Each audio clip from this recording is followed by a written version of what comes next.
You land in a new city with one backpack, a laptop, and a fantasy. Coffee in the morning, client calls at noon, a sunset run by the water, and no government ever asking questions. Then the hotel Wi-Fi loads a headline about 183 days, and your freedom suddenly has a footnote. This episode is your map. If you're always traveling, 30 days here, 60 there, a long summer somewhere warm, where do you actually pay tax? How do you avoid paying twice? And how do you keep your paperwork so clean that audits feel like a formality? By the end, you'll know the rules that matter, the myths that don't, and the few decisions that turn chaos into a system you can live with.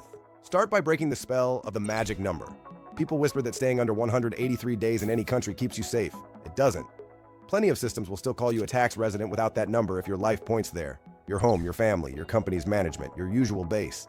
The United States doesn't even use a single number. It uses the substantial presence test, a weighted formula. You count every day this year, add 1/3 of last year's days, and 1/6 of the year before.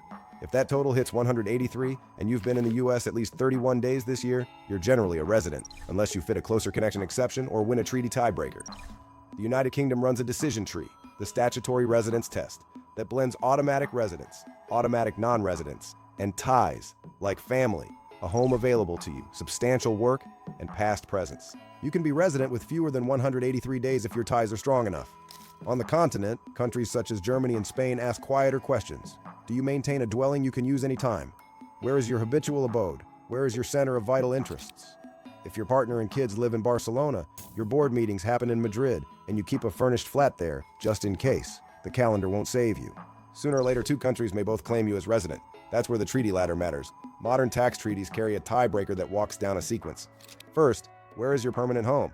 If you have one in both, next is your center of vital interests, where your personal and economic links truly cluster. If that's still cloudy, the referee looks at your habitual abode, where you usually live, then nationality, and if it's still a draw, the two countries' authorities negotiate. The lesson is simple. Facts beat paperwork. A residency certificate is useful. A story that matches your leases, travel logs, banking, corporate minutes, and family life is decisive. Here's a second myth to retire. The famous Treaty 183 often lives in the employment income clause, not the residency rules. It says the host country won't tax your salary if three conditions are all true. You're present in the host country no more than 183 days during a set period. Your employer isn't resident there, and your pay isn't borne by a permanent establishment your employer has there. Miss anyone, and the host country can tax your salary even if you barely visited. This clause doesn't cover freelancing, business profits, dividends, capital gains, or your crypto flips. If you're self-employed or you run a company, treaties ask a different question. Did you create a permanent establishment, a PE? That can be a fixed place like an office, a long construction or service project that crosses a time threshold, or a dependent agent who habitually signs contracts for you. Some treaties add a service PE, where simply performing services in a country long enough pulls your profits into that tax net. For business income, under 183 may be irrelevant. What matters is whether your footprint looks local. Let's translate that into real life. You spend 90 days in country A doing client work, you rent a small office, and a local assistant closes deals while you're on a flight. You may have created a PE, and country A can tax the profits tied to that presence. Or you're a remote employee in country B, just for a few months, paid by a company in country C. Country B can tax your wages because the work was physically done there, and the treaty relief may fail if your pay is ultimately borne by a local branch, or if your employer effectively becomes resident for payroll. Or you bounce between three countries staying under 183 in each, but you keep a real home in one. Your partner lives there, your bank and advisor are there, and you usually come back between trips. On paper, you look like a ghost. In practice, one country will claim you, another will tax source income, and you'll be filing in multiple places. The rules don't punish movement, they punish sloppy stories. What about the new family of visas with friendly names? Digital-nomad visas, remote worker permits, talent visas. They solve immigration. They do not erase tax. Many require health insurance, a minimum income, and proof that your clients or employer are outside the host country. Once you actually live there, you can still become a tax resident by presence or center of life tests. Some jurisdictions pair the visa with a special tax regime. Spain's Impatriate regime, nicknamed the Beckham Law, lets certain newcomers who relocate for work be taxed like non-residents for up to 6 years. A flat rate on salary up to a ceiling with only Spanish source income tax during the regime and wealth tax focused on Spanish assets. Italy offers an inbound workers regime and separately a lump sum model for high net worth residents. Portugal's rules have evolved but still include pathways that favor specific income types and activities. These regimes are powerful. But everyone runs on deadlines and strict definitions. Miss the election window or morph into a local permanent establishment under your own name, and the special in special regime disappears. Social Security runs on its own track. Income tax asks where you're resident and where income is sourced. Social Security asks where you're insured and who collects contributions. Inside the EU and EEA, A1 certificates can keep you in your home system for a limited period while you work temporarily in another member state. The US has bilateral totalization agreements. A certificate of coverage can keep you out of the host system while you remain on the home system. Without a certificate, local affiliation often becomes mandatory the day your work begins. Payroll and Social Security audits move faster than income tax audits. They rely on registrations and payments that either exist or don't. If you manage a company, align corporate substance with personal reality, where the board meets, where strategic decisions are taken, who signs contracts, and where directors actually work. If your company lives where you live, set it up correctly, or redesign governance so the story is true on paper and in life. Next, speak the language of source. Even if you're non-resident somewhere, that country can tax its local sources. Rent from an apartment in its territory, wages for work physically performed there, business profits tied to a permanent establishment, gains on local real estate, and in some places gains on local shares. This is where double tax relief is either your best friend or your worst paperwork. Most treaties remove double tax with credits. Your residence country taxes your worldwide income but gives a credit for tax paid in the source country on the same item, up to a limit. Some use exemptions for specific categories. Avoiding double tax isn't magic, it's calendar discipline. Know which country gets first bite and when, then time your filings so credits line up across years, and the same income isn't taxed abroad in one year and at home in the next, with no matching credit. Let's walk a year together. In January, you write a one-page plan, where you expect to sleep, whether you'll keep a permanent home, which country is your home base, and where your company is managed. You decide what happens if two countries both claim you, and you note which treaty would resolve it and how. In March, you accept a 3-month project in country X. Before the flight, you ask 3 questions. Will this create a permanent establishment? Will the client require local VAT or withholding? And where will Social Security be paid? If the project crosses a service PE threshold, you redesign it, split delivery with teammates, rotate personnel, or keep contract signing back home, so your footprint stays light. While you're on the ground, you get invoicing right. The client's VAT number, if reverse charge applies in the EU, local withholding statements if the country collects tax at source, and platform statements if a marketplace is the deemed supplier for consumer sales. In June, you visit the US for a chunk of time. You keep a live day count, including partial day and transit rules, and you run the weighted math so you don't stumble over the substantial presence line by accident.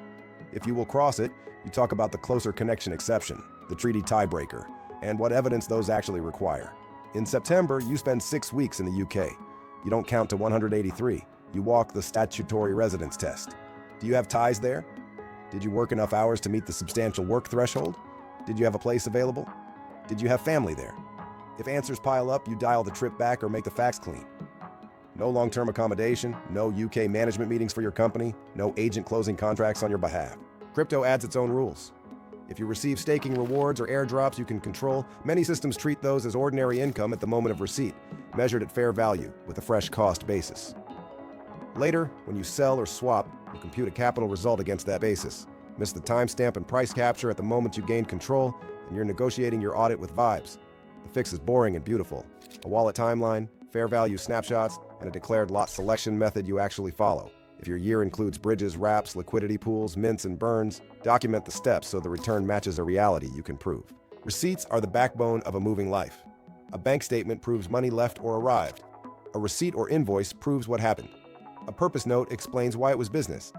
For travel, keep itineraries, boarding passes, and hotel folios, not just booking confirmations, and a sentence that ties the trip to a project, a client, or a conference. For meals, keep itemized receipts and write who you met and why.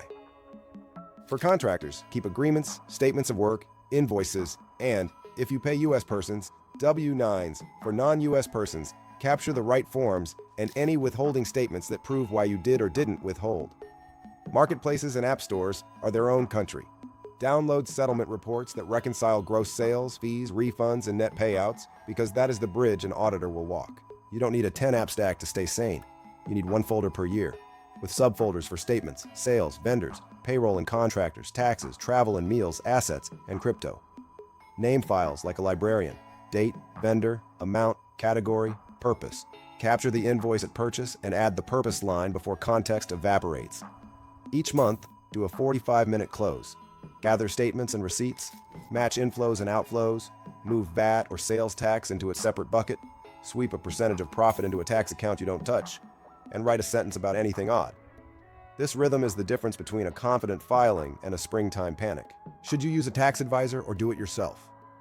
If you're crossing borders, applying special regimes, claiming foreign tax credits, or managing Social Security coverage, get help, at least for the map. A good advisor will design the lanes, set up the elections and registrations, and teach you what to capture. Day to day, you can run the system yourself. Receipts, logs, monthly closes, and on-time filings. If you keep the evidence clean, professional fees stay modest and value stays high. Is it ever worth anchoring to a low-tax country? Sometimes yes. If your business truly lives there, management and control are there, and your personal life follows. Move first, facts later, is how people end up resident in two places and happy in neither. If you want a preferential regime, a remittance basis system, an inbound workers regime, a flat tax election, read the definitions and the clock.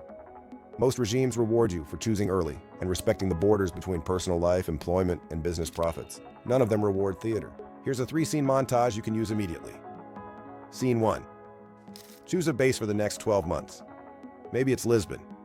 Maybe it's no base at all. If it's a base, decide whether you will be resident there. If yes, learn how that country taxes you and lean into the rules, or pick a special regime and file the election on time. If no, remove the facts that would make you resident anyway. No permanent home, no family left behind, no local management of your company, no long projects that create a service PE. Scene 2. Map source. Where will you physically do work that creates wages? Where will you perform services that might trigger a PE? Where will you sell to consumers through a marketplace that collects VAT? Where do you own property that creates local tax?